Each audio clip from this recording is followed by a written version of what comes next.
নমস্কার বন্ধুরা, খুব বড় একটি সুখবর নিয়ে চলে এসেছি আজ তোমাদের কাছে যে আধারের সঙ্গে মোবাইল লিঙ্কের জন্য আর তোমাদেরকে কোনো লাইনে দাঁড়াতে হবে না। আর তোমাদেরকে কোনো জায়গায় গিয়ে কোনো লাইনে দাঁড়াতে হবে না, সরাসরি ঘরে বসে আধারের সঙ্গে মোবাইল নাম্বার লিঙ্ক করতে পারবে। তাহলে জেনে নাও যে আধারের সঙ্গে মোবাইল লিঙ্ক করার মাধ্যমটা কী আর কীভাবে তোমরা মোবাইলের মাধ্যমে আধারের সঙ্গে মোবাইল নাম্বার লিঙ্ক করতে পারবে। তো চলো প্রথমেই আমরা জেনে নিই যে কীভাবে আমরা আধারের সঙ্গে মোবাইল নাম্বার লিঙ্ক করব। তো একদম স্টেপ বাই স্টেপ তোমাদেরকে আমি দেখাচ্ছি, ভিডিওটাকে একদম স্কিপ করবে না। একটুকু বুঝতে অসুবিধা হলে আর পারবে না। যদি এরকম কোনো রকম অসুবিধা হয় আমাকে কমেন্টস করে জানিও। চলো প্রথমে গুগল খুলে নিলাম। গুগল খুলে নেওয়ার পর এখানে আমরা লিখব আইপিপিবি, ঠিক আছে, Indian post office payment bank, ঠিক আছে। এবার প্রথমেই যে সাইটটা খুলছি সেই সাইটটাতে আমরা ক্লিক করলাম। ক্লিক করার পর তোমরা দেখতে পাবে যে ওয়েবসাইটটা ওপেন হচ্ছে। এখানে ইন্ডিয়া পোস্টের একটা সাইট ওপেন হয়েছে। তো সামনে একটা পপ আপ খুলেছে দেখো, যেখানে একটা ক্রস চিহ্ন আছে একদম উপরে ডান দিকের কোণে, ওটাকে তোমরা হাত দিয়ে ক্লোজ করে দাও। তারপর দেখো একদম উপরের ডান দিকে 3 ডট আছে, 3 ডটে হাত দিয়ে এখানে ডেস্কটপ সাইট করে নাও। ডেস্কটপ সাইট করে নেওয়ার পরে তারপরে তোমাদের সামনে এরকম একটা ইন্টারফেস খুলে যাবে। এই ইন্টারফেস খুলে যাওয়ার পরে তারপরে এবার তোমাদের এখানে যে অপশানটা সিলেক্ট করতে হবে সেটা বলি। তার আগে তোমাদের এখানে আবার একটা দেখো পপ আপ খুলেছে, সেই পপ আপটাকে হাত দিয়ে একটু বড় করে নাও। বড় করে নিয়ে ওপরে দেখো ক্লোজ চিহ্ন আছে, ওটাকে দিয়ে বন্ধ করে দাও। বেশ, এবার তোমরা নিজেদের কাছে কী কী ডকুমেন্টস রাখবে সেটা বলে দিই, তারপরে আমি এবার আসল জায়গায় যাব। তো প্রথমে তোমরা তোমাদের আধার কার্ডটাকে কাছে রাখো, মোবাইল নাম্বার কাছে রাখো, ঠিক আছে। আধার কার্ডের যে অ্যাড্রেস আছে সেই অ্যাড্রেস বেগারা সব কিছু যেন ঠিকঠাক থাকে, এগুলো একটু খেয়াল রাখবে। বেশ, এবার দেখো আমরা কী করছি, এখানে প্রথমে ডেস্কটপ সাইট আমরা করে নিয়েছিলাম। তো হ্যাঁ, ডেস্কটপ সাইট হয়ে আছে। বেশ, ঠিক আছে, সাইটটা ওপেন হতে দাও। হ্যাঁ, সাইট ওপেন হয়ে গিয়েছে। এবার দেখো এখানে আমরা এটাকে ক্লোজ করে দেওয়ার পর একটু বড় করে দেখাচ্ছি। দেখো সার্ভিস রিকোয়েস্ট বলে একটা অপশান আছে। এই সার্ভিস রিকোয়েস্টে যাওয়ার পর IPPB customer, Indian post office payment bank customer আর non India post payment bank customer. তা তোমরা যদি অলরেডি আইপিপিবি কাস্টমার হওয়া তাহলে ওখানে ক্লিক করবে, না হলে নন আইপিপিবিতে কাস্টমারে ক্লিক করবে। নন আইপিপিবিতে আমি ক্লিক করলাম। এবার দেখো তোমাদের সামনে আর একটা নতুন ইন্টারফেস খুলে যাবে। সার্ভিস রিকোয়েস্ট আইপিপিবি কাস্টমার, দেখো এখানে তোমাদের একটা সার্ভিস রিকোয়েস্ট ফর্ম খুলে গিয়েছে। এখানে বিভিন্ন রকমের অপশান তোমাদের সামনে আসছে। এর মধ্যে আমরা সিলেক্ট করে নেবো একদম একটু নিচের দিকে এসে। দেখো এখানে আধার মোবাইল আপডেট তোমরা দেখতে পাচ্ছ বাঁ দিকে, আধার মোবাইল আপডেট, এখানে আমি ক্লিক করলাম। দেখো টিক হয়ে গেছে, টিক মার্ক চলে এসছে। টিক মার্ক চলে আসার পর এইবার তোমাদের এখানে choose an option, choose an অপশানে গিয়ে তোমাদের এখানে মিস্টার বা মিসেস যাই হোক সেটা করে নেবে। তারপর এখানে একটা যে কোনো তোমাদের নাম সেটা ডাকবে, ঠিক আছে। যে নামটা তোমাদের সেই নামটা তোমাদের এখানে দেবে। যেমন ধরো মনে করো রহিম, এখানে লাস্ট নেম যাই হোক সেটা তোমরা দিয়ে দেবে, ঠিক আছে।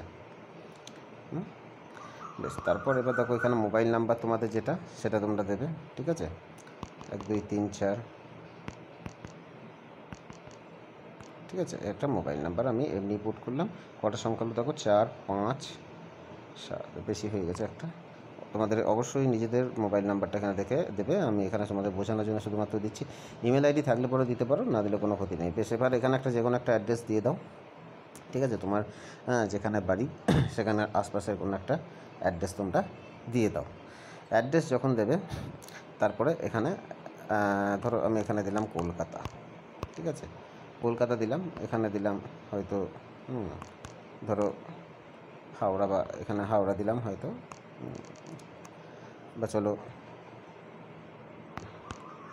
হাওড়া সেকেন্ড লাইন, এখানেও আমি দিয়ে দিলাম হাওড়া, ঠিক আছে। এবার এখানে একটা পিনকোড চাইবে।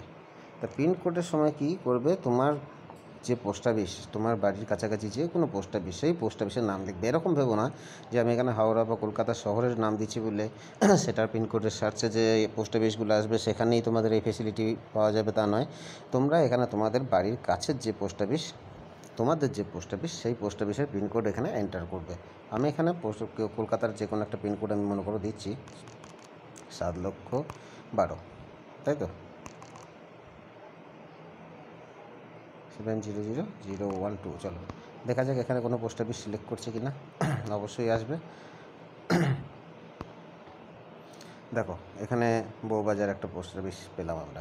যখনই আমরা দিলাম তখন কলকাতা ব্রাঞ্চ পুরো এখানে ফিল আপ হয়ে গেল। এবার এখানে এনি স্পেসিফিক রিকোয়েস্ট, তো এখানে তোমরা কিছু লিখলেও হবে বা না লিখলেও হবে, তবে এখানে এটুকু যেহেতু মানে তোমাদের মোবাইল নাম্বার আপডেটের ব্যাপার, তাই তোমাদের এটা লিখতে হবে request for mobile number update. তোমরা ভালো করে এটা দেখে নাও এবং দরকার পড়লে এটাকে একটা স্ক্রিনশট নিয়ে নিতে পারো, বা তোমরা আবার এটাকে ভিডিওটা 2-3বার দেখবে। এটা লিখে দেওয়ার পর এখানে I agree terms and condition, এখানে বক্সে ক্লিক করবে। বক্সে ক্লিক করার পর তারপর নিচেতে এই যে ক্যাপচাটা দেখছো, এই ক্যাপচাটা, ঠিক আছে, এই ক্যাপচাটা তোমরা ফিল আপ করবে 0724, ঠিক আছে। তা এটা হয়ে গেল পুরো প্রসেসটা। একবার দেখে নাও উপর থেকে। প্রথমেই তোমরা চলে যাবে IPPB গুগলে সার্চ করে, তারপর যখন প্রথম সাইটটা খুলবে তারপর সেই সাইট থেকে তোমরা যাবে এখানে সার্ভিস রিকোয়েস্ট থেকে যাবে এখানে দেখে নাও একবার। সার্ভিস রিকোয়েস্ট থেকে তোমরা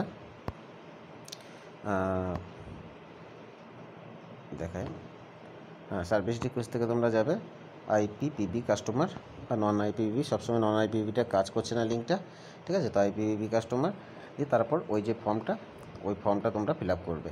আর ওই ফর্মটা ফিল আপ করার আগে তোমাদের এই অপশানটার জন্য সিলেক্ট করে নিতে ভুলবে না, আধার মোবাইল আপডেট, দেখেছো।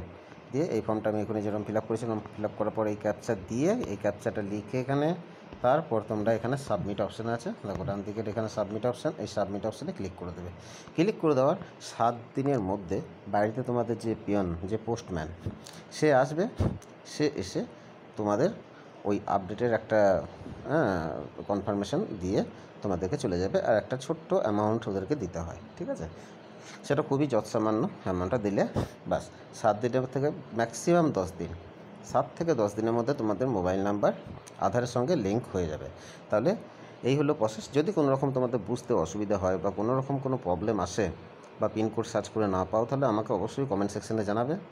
আর দ্বিতীয় কথা হচ্ছে যে এই ভিডিওটা কিন্তু সকলের সঙ্গে শেয়ার করো, কারণ বহু বৃদ্ধ মানুষ, তাদের মানে লাইনে গিয়ে দাঁড়িয়ে থাকতে হচ্ছে এবং মানে 6 মাস 1 বছর পর্যন্ত তারা কোনো স্কোপ পাচ্ছে না।